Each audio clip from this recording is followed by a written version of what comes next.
I was curious if you had any stories about wrestlers getting around the territories during the gas crises in 73 and 79. Well, I don't in 73. That's even before my time. But in 79, yes, I remember the guys complaining about it, and it wasn't. I don't think in 79 they had the problem as much getting gas because, the guys were traveling all the time and they knew all the spots and they were stars. So I think, they even if they had to get some special treatment from some of these places, they always stopped at the same places. People knew them. And I'm talking about like convenience stores and gas stations, but just the cost also. And I remember Quick Draw Rick McGraw when he came into Tennessee territory in early 82, he had bought. And this was a thing that he had bought a diesel car because back then it was for whatever reason. And I'm not a gasoline expert, but back then it got better mileage and the diesel gas was cheaper or whatever, but it sounded like a goddamn giant lawnmower. And it was not a big car where a bunch of the guys could run. It was like a Japanese diesel car. And Rick McGraw was as fucking wide, broad as he was tall. So it just him smashing into that driver's seat was comical. But when he had three guys with him.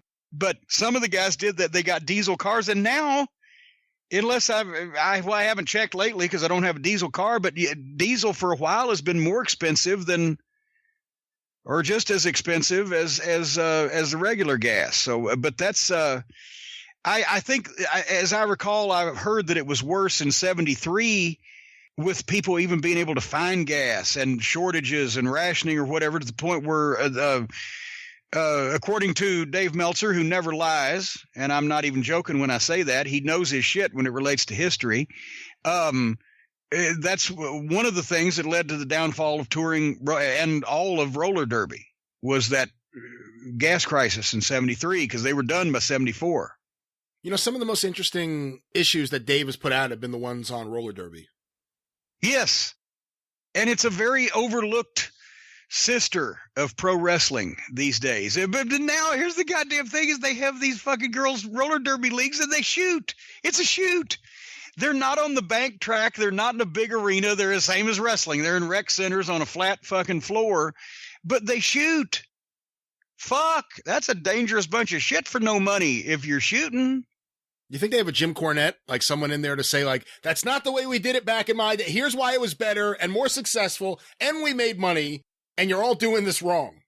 Well, no, because I think they want to shoot. Because I don't know if they have. And now, once again, Cult of Cornette listeners, if you're listening to the Cult Cast, smarten me up to this. But I don't think there's any men's roller derby anymore. I think it's women's roller derby, and they get these girls that want to actually compete, and they beat the piss out of each other. From what I have seen and read, there's no working and entertainment value and working the games and doing finishes and spots and everything so that people, come back. Or I don't know how they're doing it, but I've been led to believe that they think that it's supposed to be legitimate.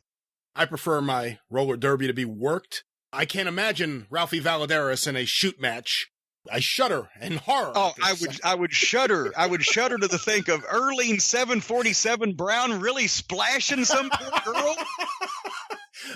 What the fuck would Ann Cavello say? Oh my God, Georgia Haas would be losing her mind right now. She would be losing her mind, and she would grab that evil fucking referee and throw him through the penalty box.